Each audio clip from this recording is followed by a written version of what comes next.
जय श्री कृष्ण। श्रीमद् भागवत महापुराण कथा, तीसरा स्कंध, 8वां अध्याय। ब्रह्मा जी की उत्पत्ति कैसे हुई। श्री मैत्रेय जी ने कहा, विदुर जी, आप भगवत भक्तों में प्रधान लोकपाल यमराज ही हैं। आपके पूर्व वंश में जन्म लेने के कारण वह वंश साधु पुरुषों के लिए भी सेव्य हो गया है। धन्य हैं आप, निरंतर पद पद पर श्री हरि की कीर्तिमयी माला को नित्य नूतन बना रहे हैं। अब मैं क्षुद्र विषय सुख की कामना से महान दुख को मोल लेने वाले पुरुषों की दुख निवृत्ति के लिए श्री मद् भागवत पुराण प्रारंभ करता हूँ, जिसे स्वयं श्री संकर्षण भगवान ने सनकादि ऋषियों को सुनाया था। अखंड ज्ञान संपन्न आदिदेव भगवान संकर्षण पाताल लोक में विराजमान थे। सनत कुमार आदि ऋषियों ने परम पुरुषोत्तम ब्रह्म का तत्व जानने के लिए उनसे प्रश्न किया। उस समय शेष जी अपने आश्रय स्वरूप उन परमात्मा की मानसिक पूजा कर रहे थे, जिनका वेद वासुदेव के नाम से निरूपण करते हैं। उनके कमल कोश सरीखे नेत्र बंद थे। प्रश्न करने पर सनत कुमार आदि ज्ञानी जनों के आनंद के लिए उन्होंने अध खुले नेत्रों से देखा। सनत कुमार आदि ऋषियों ने मंदाकिनी के जल से भीगे अपने जटासमों से उनके चरणों की चौकी के रूप में स्थित कमल का स्पर्श किया, जिसकी नागराज कुमारियां अभिलक्षित वर की प्राप्ति के लिए प्रेम पूर्वक अनेकों उपहार सामग्रियों से पूजा करती हैं। सनत कुमार आदि उनकी लीला के मर्मज्ञ हैं। उन्होंने बार बार प्रेम गदगद वाणी से उनकी लीला का गान किया। उस समय शेष भगवान के उठे हुए सहस्रों फन किरीटों की सहस्र सहस्र श्रेष्ठ मणियों की छिटकती हुई रश्मियों से जगमगा रहे थे। भगवान संकर्षण ने निवृत्ति परायण सनत कुमार जी को यह भागवत सुनाया था, ऐसा प्रसिद्ध है। सनत कुमार जी ने फिर उसे परम रतशील सांख्यायन मुनि को उनके प्रश्न करने पर सुनाया।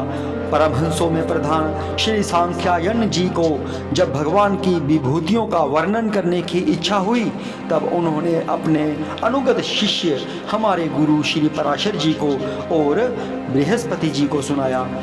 इसके पश्चात परम दयालु पराशर जी ने पुलस्त्य मुनि के कहने से वह आदि पुराण मुझसे कहा। वत्स, श्रद्धालु और सदा अनुगत देखकर अब वही पुराण मैं तुम्हें सुनाता हूँ। सृष्टि के पूर्व यह संपूर्ण विश्व जल में डूबा हुआ था। उस समय एकमात्र श्री नारायण देव शेष शैया पर पोढ़े हुए थे। वे अपनी ज्ञान शक्ति को अक्षुण्ण रखते हुए ही योग निद्रा का आश्रय ले अपने नेत्र मूंदे हुए थे। सृष्टि कर्म से अवकाश लेकर आत्मानंदन में मगन थे। उनमें किसी भी क्रिया का उन्मेष नहीं था। जिस प्रकार अग्नि अपनी दाहिका आदि शक्तियों को छिपाए हुए काष्ठ में व्याप्त रहता है, उसी प्रकार श्री भगवान ने संपूर्ण प्राणियों के सूक्ष्म शरीरों को अपने शरीर में लीन करके अपने आधारभूत उस जल में शयन किया। उनके सृष्टि काल आने पर पुनः जगाने के लिए केवल काल शक्ति को जागृत रखा। इस प्रकार अपनी स्वरूपा भूता चित शक्ति के साथ एक सहस्र चतुर्युग पर्यंत जल में शयन करने के अनंतर जब उन्हीं के द्वारा नियुक्ति उनकी काल शक्ति ने उन्हें जीवों के कर्मों की प्रवृत्ति के लिए प्रेरित किया, तब उन्होंने अपने शरीर में लीन हुए अनंत लोक देखे। जिस समय भगवान की दृष्टि अपने निहित लिंग शरीर आदि सूक्ष्म तत्व पर पड़ी, तब वह कालाश्रित रजोगुण से क्षुभित होकर सृष्टि रचना के निमित्त उनके नाभि देश से बाहर निकला। कर्म शक्ति को जागृत करने वाले काल के द्वारा विष्णु भगवान की नाभि से प्रकट हुआ। वह सूक्ष्म तत्व कमल कोश के रूप में सहसा ऊपर उठा और उसने सूर्य के समान अपने तेज से उस अपार जल राशि को दे दीप्यमान कर दिया। संपूर्ण गुणों को प्रकाशित करने वाले उस सर्व लोकमय कमल में वे विष्णु भगवान ही अंतर्यामी रूप से प्रविष्ट हो गए। तब उसमें से बिना पढ़ाए ही स्वयं संपूर्ण वेदों को जानने वाले साक्षात वेद मूर्ति श्री ब्रह्मा जी प्रकट हुए, जिन्हें लोग स्वयंभू कहते हैं। उस कमल की कर्णिका गद्दी में बैठे हुए ब्रह्मा जी को जब कोई लोग दिखाई नहीं दिया, तब वे आंखें फाड़कर आकाश में चारों ओर गर्दन घुमाकर देखने लगे। इससे उनके चारों दिशाओं में चार मुख हो गए। उस समय प्रलयकालीन पवन के थपेड़ों से उछलती हुई जल की तरंग मालाओं के कारण उस जल राशि से ऊपर उठे हुए कमल पर विराजमान आदिदेव ब्रह्मा जी को अपना तथा उस लोक तत्व रूप कमल का कुछ भी रहस्य न जान पड़ा। वे सोचने लगे, इस कमल की कर्णिकार पर बैठा हुआ मैं कौन हूँ? यह कमल भी बिना किसी अन्य आधार के जल में कहाँ से उत्पन्न हो गया? इसके नीचे अवश्य कोई ऐसी वस्तु होनी चाहिए जिसके आधार पर वह स्थित है।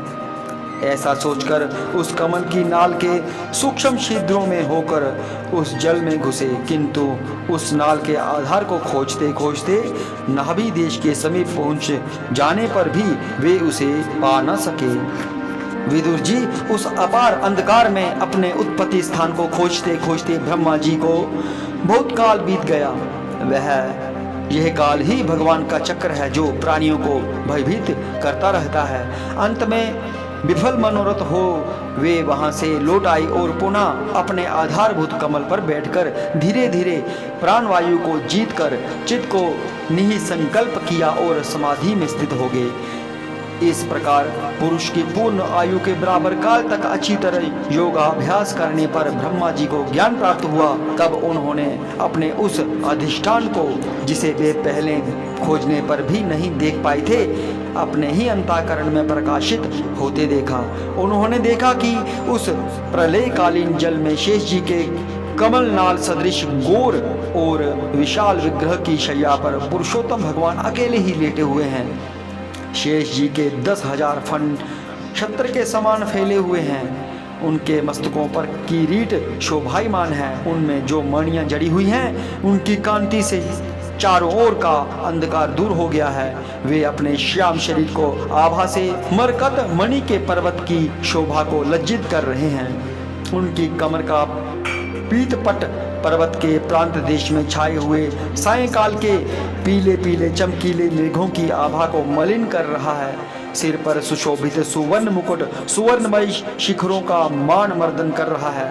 उनकी वनमाला पर्वत के रतन जल प्रताप औषधि और पुष्पों की शोभा को परास्त कर रहा है तथा उनके भुजदंड वेणुदंड का और चरण वृक्षों का तिरस्कार करते हैं। उनका वह श्री विग्रह अपने परिमाण से लंबाई चौड़ाई में त्रिलोकी का संग्रह किए हुए है। वह अपनी शोभा से विचित्र एवं दिव्य वस्त्राभूषणों की शोभा को सुशोभित करने वाला होने पर भी पीताम्बर आदि अपनी वेशभूषा से सुसज्जित हैं। अपनी अपनी अभिलाषा की पूर्ति के लिए भिन्न भिन्न मार्गों से पूजा करने वाले भक्तजनों को कृपा पूर्वक अपने भक्त वांछा कल्प तरु चरण कमलों का दर्शन दे रहे हैं, जिनके सुंदर अंगुली दल नख चंद्र की चंद्रिका से अलग अलग स्पष्ट चमकते रहते हैं। सुंदर नासिका अनुग्रह वर्षी भौहें, कानों में झिल मिलाते हुए कुंडलों की शोभा, बिंबा फल के समान लाल लाल अधरों की कांति और लोकार्तिहारी मुस्कान से युक्त मुखारविंद के द्वारा वे अपने उपासकों का सम्मान अभिनंदन कर रहे हैं। वत्स उनके नितंब देश में कदम्ब कुसुम की केसर के समान पीत वस्त्र और सुवर्णमयी मेखला सुशोभित है तथा वक्षस्थल में अमूल्य हार सुनहरी रेखा वाले श्री वत्स चिन्ह की अपूर्व शोभा हो रही है। वे अव्यक्त मूल चंदन वृक्ष के समान हैं। महामूल्य के युड़ और उत्तम उत्तम मणियों से सुशोभित उनके विशाल भुजदंड ही मानो उनकी सहस्रों शाखाएं हैं और चंदन के वृक्षों में जैसे बड़े बड़े सांप लिपटे रहते हैं, उसी प्रकार उनके कंधों को शेष जी के फनों ने लिपेट रखा है। वे नागराज अनंत के बंधु श्री नारायण ऐसे जान पड़ते हैं मानो कोई जल से घिरे हुए पर्वतराज ही हों। पर्वत पर जैसे अनेकों जीव रहते हैं उसी प्रकार वे संपूर्ण चराचर के आश्रय हैं। शेष जी के फनों पर जो सहस्रों मुकुट हैं वे ही मानो उस पर्वत के सुवर्ण मंडित शिखर हैं तथा वक्षस्थल में विराजमान कौस्तुभ मणि उनके गर्भ से प्रकट हुआ रतन है। प्रभु के गले में वेद रूप भोरों से गुंजायमान अपने कीर्तिमयी वनमाला विराजमान रही है। सूर्य चंद्र वायु और अग्नि आदि देवताओं की भी आप तक पहुँच नहीं है तथा त्रिभुवन में वे रोक टोक विचरण करने वाले सुदर्शन चक्र आदि आयुध भी प्रभु के आसपास ही घूमते रहते हैं। उनके लिए भी आप अत्यंत दुर्लभ हैं। तब विश्व रचना की इच्छा वाले लोक विधाता ब्रह्मा जी ने भगवान के नाभि सरोवर से प्रकट हुआ वह कमल, जल, आकाश, वायु और अपना शरीर, केवल ये 5 ही पदार्थ देखे। इनके सिवा और कुछ उन्हें दिखाई न दिया। रजोगुण से व्याप्त ब्रह्मा जी प्रजा की रचना करना चाहते थे। जब उन्होंने सृष्टि के कारण रूप केवल ये 5 ही पदार्थ देखे, तब लोक रचना के लिए उत्सुक होने के कारण वे अचिंत्य गति श्री हरि में चित्त लगाकर उन परम पूजनीय प्रभु की स्तुति करने लगे। जय श्री कृष्ण।